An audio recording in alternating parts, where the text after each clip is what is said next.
Halo everyone, perkenalkan saya Putri Wulandari, mahasiswa Fakultas Psikologi UIN Suska Riau, yang mana di sini saya akan membahas tentang pengenalan psikologi forensik, yang tujuannya ialah untuk memenuhi tugas mandiri pada mata kuliah psikologi forensik yang diampu oleh dosen Ibu Cahaya Makbul MPsy.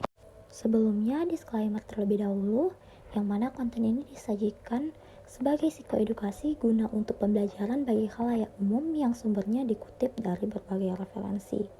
Baik, kita masuk ke materi yang pertama, yaitu sejarah psikologi forensik.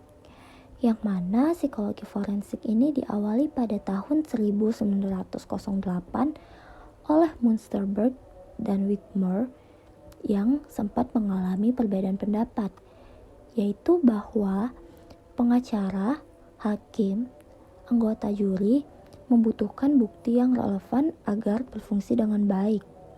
Lanjut, ketika di awal tahun 1900-an, Healy mendirikan Chicago Juvenile Psychiatric Institute yang berfokus pada asesmen dan intervensi terhadap masalah-masalah kenakalan remaja yang banyak mengungkap masalah-masalah yang menjadi modal ilmiah kajian psikologi forensik. Kemudian, pada tahun 1921, praktik psikologi forensik ini mulai menangani kasus-kasus kenakalan remaja di Amerika Serikat yang membuat psikolog forensik sebagai profesi yang diakui untuk memperoleh izin dalam melakukan pemeriksaan psikologis sekaligus sebagai saksi ahli dalam proses pengadilan saat itu. Selanjutnya, pada tahun 1962, psikolog forensik sudah diizinkan untuk melakukan pemeriksaan psikologis dalam proses penegakan hukum kepada mereka yang mengalami gangguan kejiwaan. Jadi mulai saat itu hingga sekarang psikolog forensik ini sudah mulai berkembang. Jadi apa itu yang dimaksud dengan psikologi forensik? Menurut para ahli, Weiner and Hess tahun 2005, mereka mendefinisikan bahwa psikologi forensik merupakan suatu layanan yang berlandaskan sistem hukum yang mengkaji fenomena hukum dalam konteks psikologi, serta memberi kesempatan bagi psikolog untuk mengembangkan keilmuan psikologi dalam ranah hukum. Sedangkan menurut Fullero dan Briggsman pada tahun 2009, mereka mendefinisikan psikologi forensik ini sebagai aplikasi dari teori, metode, dan penelitian psikologi yang diterapkan ke dalam sistem legal. Sedangkan menurut Kaluti dan kawan-kawan tahun 2009, psikologi forensik merupakan kajian ilmu dalam konteks legal yang berfokus dan menekankan proses asesmen dan intervensi psikologis dalam proses penegakan hukum. Dari definisi-definisi tersebut, dapat disimpulkan bahwa psikologi forensik merupakan cabang ilmu dari psikologi yang menggabungkan teori dan prinsip psikologi dengan hukum dan sistem peradilan yang mana fokusnya itu berperan di ranah hukum. Selanjutnya, ruang lingkup psikologi forensik, yang mana psikologi forensik ini dibutuhkan spesialisasi pada 3 bidang ilmu. Yang pertama ada klinis, yakni untuk mendiagnosis, pengobatan, tes psikologi, epidemiologi, dan kesehatan mental.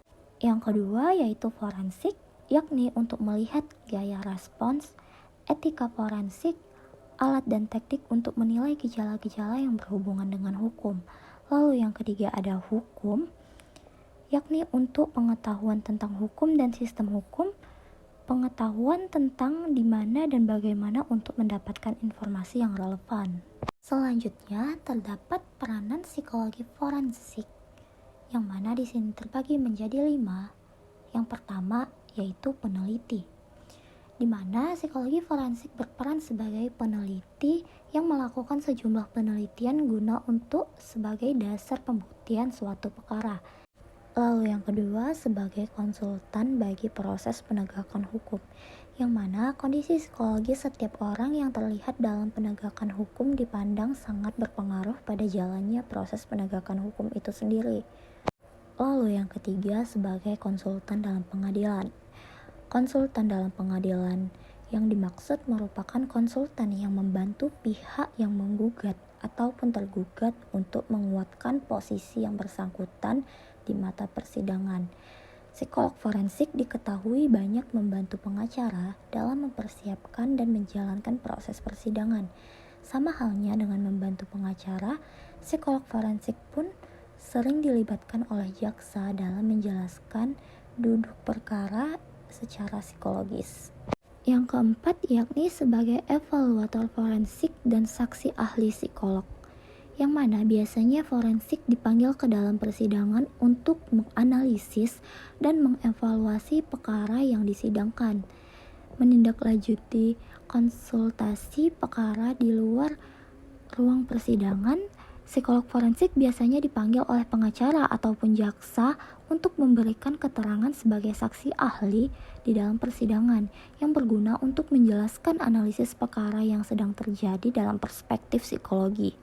Lalu yang kelima, psikolog forensik memiliki peran dalam memberi pertimbangan psikologis bagi proses banding dan legislasi, yang mana di dalam proses banding suatu perkara, pelimpahan kasus tidaklah berjalan sederhana. Psikolog forensik dalam hal ini dibutuhkan dalam mempertimbangkan perjalanan perkara ini ke pengadilan yang lebih tinggi. Hal itu pun terjadi dalam proses pembuatan hukum atau legislasi, di mana psikolog forensik bisa disebut sebagai amicus curiae atau sahabat pengadilan, yang mana pertimbangan-pertimbangan yang diberikan oleh psikolog nantinya akan berkontribusi dalam penjatuhan hukuman yang akan dilakukan, bahkan proses pembuktian suatu perkara. Berikutnya adapun tugas dari psikolog forensik, yang mana pada proses peradilan pidana gunanya untuk membantu pemeriksaan di kepolisian, kejaksaan, pengadilan, dan di lembaga pemasyarakatan. Seorang psikolog forensik tidak hanya melakukan tugas hukum yang sederhana, yang pada kenyataannya psikolog forensik harus memiliki pemahaman yang luas tentang semua mekanisme hukum dan prosedural agar kredibilitasnya tetap terjaga. Berikutnya, materi apa saja yang dipelajari melalui pembelajaran psikologi forensik? Dalam psikologi forensik ini membahas beberapa macam pembahasan. Yang pertama seperti konsep dasar psikologi forensik, lalu pengadilan dan sistem hukum, pengakuan bersalah, dan deteksi kebohongan. Lalu yang keempat ada teknik investigasi kriminal, lalu ada kegilaan dan kompetensi, kemudian pelecehan seksual, penyimpangan seksual pada anak, lalu prosedur identifikasi saksi mata, penetapan hukuman dan pemenjaraan, lalu yang terakhir hukum mati dan proses banding. Nah, mengapa mempelajari psikologi forensik ini penting? Psikologi forensik ini merupakan perpaduan dari berbagai konsentrasi di bidang psikologi seperti psikologi klinis, psikologi kognitif, psikologi sosial, psikologi industri dan organisasi, dan psikologi perkembangan yang ditambah dengan pengetahuan dalam ranah hukum. Sehingga peranannya sangat luas dan kompleks dalam membantu penyelesaian kasus hukum yang ada.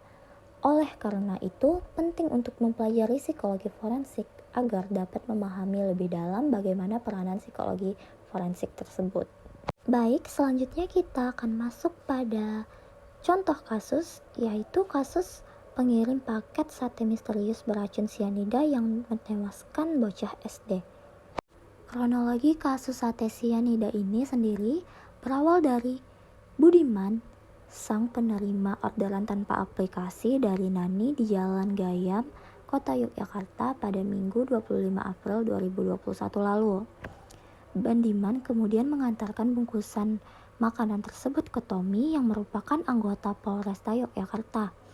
Namun, makanan itu ditolak oleh keluarga Tommy karena tak kenal siapa pengirimnya yang disebut dengan Hamid dari Pakualaman. Oleh karena itu, Budiman, sate dan snack itu dibawa pulang dan disantap oleh keluarganya.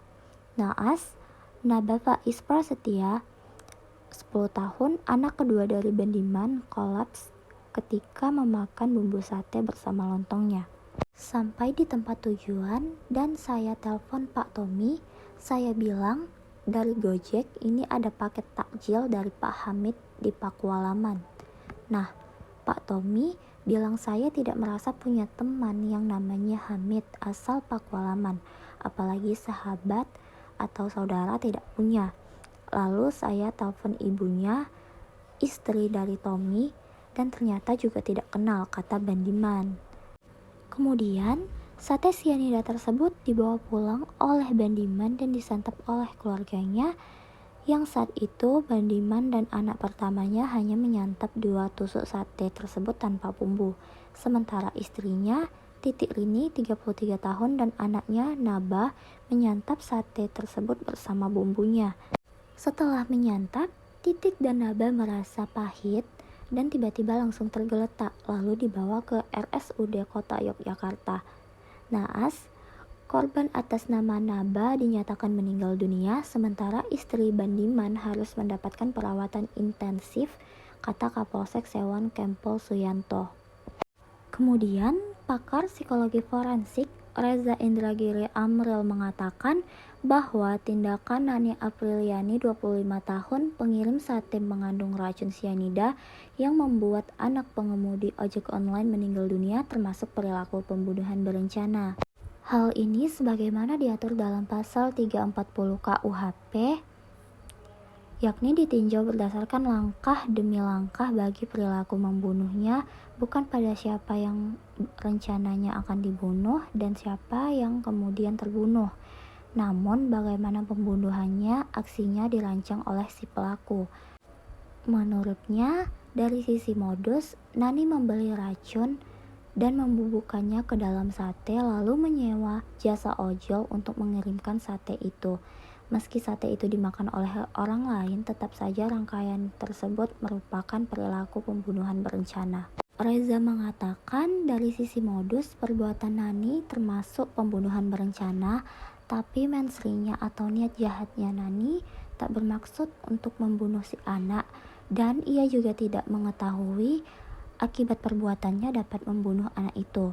Hal itulah yang disebut dengan recklessness, yang mana mensri ini akan menjadi faktor penting yang dipertimbangkan hakim dalam menentukan berat ringannya hukuman bagi si Nani, dan karena level mensrinya hanya sebatas recklessness, maka andaikan Nani divonis bersalah karena melakukan pembunuhan berencana, bisa jadi hukumannya tidak akan mencapai 20 tahun, tidak mencapai seumur hidup, apalagi tak akan mencapai hukuman mati, kata Reza. Baik, dari kasus yang sudah saya jabarkan dapat diperoleh kesimpulan bahwa adanya peran psikologi forensik dalam hal ini, yaitu sebagai peneliti, yang mana psikologi forensik melakukan penelitian guna sebagai dasar pembuktian suatu perkara, yang mana dalam kasus ini ditemukan motif pembunuhan, yaitu pembunuhan berencana dengan alasan melakukan perbuatan tersebut karena sakit hati dengan Tommy yang sudah menikah dengan orang lain. Selain itu, psikologi forensik juga berperan dalam memberi pertimbangan psikologis bagi proses banding dan legislasi, yang mana dalam kasus ini dinyatakan bahwa perbuatan Nani itu termasuk pembunuhan berencana, tetapi mensrinya atau niat jahatnya sama sekali tak bermaksud untuk membunuh si anak, dan ia juga tidak mengetahui bahwa akibat perbuatannya dapat membunuh si anak. Itulah yang disebut dengan recklessness, yang mana mensri ini akan menjadi faktor penting yang dipertimbangkan oleh hakim dalam menentukan berat atau ringannya hukuman bagi si Nani, karena level mensrinya itu hanya sebatas recklessness. Thanks for watching this video.